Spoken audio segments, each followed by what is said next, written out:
തമിഴ്നാട് മുഖ്യമന്ത്രി C Joseph Vijay ഇന്ന് കൊല്ലൂർ ശ്രീ മൂകാംബിക ക്ഷേത്രം സന്ദർശിക്കും. ഉച്ചയ്ക്ക് പ്രത്യേക വിമാനത്തിൽ വിജയ് മംഗളൂരു അന്താരാഷ്ട്ര വിമാനത്താവളത്തിൽ എത്തി റോഡ് മാർഗം കൊല്ലൂരിലേക്ക് തിരിക്കും. ഉച്ചയ്ക്ക് 3 മണിയോടെ ക്ഷേത്രത്തിലെത്തും.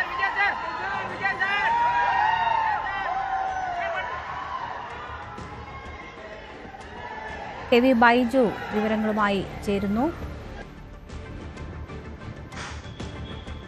ബൈജു, വിമാനത്താവളത്തിൽ വിജയ് എത്തിയിരിക്കുന്നു. ക്ഷേത്രത്തിലേക്ക് 3 മണിക്ക് എത്തുമെന്നതാണ് അറിയുന്നത്. വലിയ സുരക്ഷാ സംവിധാനങ്ങളാണോ? എന്തൊക്കെയാണ് വിവരങ്ങൾ?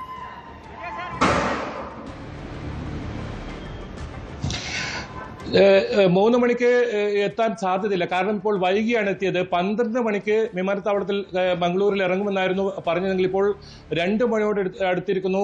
2 മണിക്കൂർ വൈകിയാണ് വിജയ് ഇപ്പോൾ മംഗളൂരു വിമാനത്താവളത്തിൽ എത്തിയത്. ഇനി 150 കിലോമീറ്റർ, ഏകദേശം 3 മണിക്കൂറോളം യാത്ര മൂകാംബികയിലേക്കുണ്ട്. ഇനി റോഡ് മാർഗമാണ് ഇത്തരത്തിൽ പോവുക. മാത്രമല്ല Z+ കാറ്റഗറിയാണ് അദ്ദേഹത്തിന്. അതുകൊണ്ട് സുരക്ഷ, വഴിനീളെ സുരക്ഷ ഒരുക്കിയിട്ടുണ്ട്.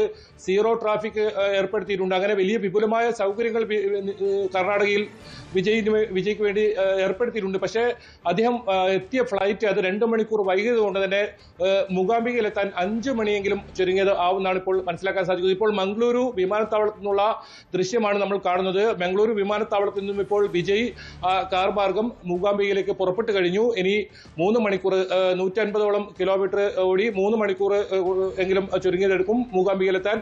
ഏതായാലും മൂകാംബിക ക്ഷേത്രത്തിൽ വലിയ ഒരുക്കങ്ങളാണ് തമിഴ്നാട് മുഖ്യമന്ത്രി വിജയ്ക്ക് വേണ്ടി ഒരുക്കിയിട്ടുള്ളത്. ഇന്നലെ തന്നെ തമിഴ്നാട് നിന്നുള്ള പോലീസ് എത്തിയിരുന്നു. ഒപ്പം കർണാടക പോലീസും വലിയ പരിശോധനയ്ക്ക് സുരക്ഷാ സംവിധാനങ്ങളൊക്കെ ഒരുക്കിയിരുന്നു. ഇപ്പോൾ ഭക്തർക്ക് നേരത്തെ പറഞ്ഞിരുന്നത് 3 മണി മുതൽ 5 മണി വരെ ഭക്തർക്ക് ആ സമയത്ത് പ്രവേശനമില്ല എന്നാണ്. അതിപ്പോൾ 4 മണി മുതൽ 6 മണിയോളം വരെ പുറത്തുനിന്നുള്ള മറ്റ് ഭക്തർക്കൊന്നും ഇപ്പോൾ ക്ഷേത്രത്തിൽ പ്രവേശനം ഉണ്ടാകില്ല വിജയുടെ സന്ദർശനത്തോടനുബന്ധിച്ച്. എന്തായാലും അതീവ സുരക്ഷയാണ് ഇപ്പോൾ കൊല്ലൂർ മൂകാംബിക ക്ഷേത്രത്തിലുള്ളത്. വലിയ പൂജകളോ അത്തരം വഴിപാടുകളോ ഒന്നുമില്ല. ദർശനം നടത്തി വിജയ് തിരിച്ച് മംഗളൂരിലേക്ക് വരും. മംഗളൂരിൽ നിന്നും ചാർട്ടേഡ് ഫ്ലൈറ്റിലായിരിക്കും അദ്ദേഹം ചെന്നൈയിലേക്ക് പുറപ്പെടുക. ബൈജുവാണ് വിവരങ്ങൾ നൽകിയത്. കൂടുതൽ വാർത്തകൾക്ക് news 18 Keralam YouTube channel subscribe ചെയ്യുക.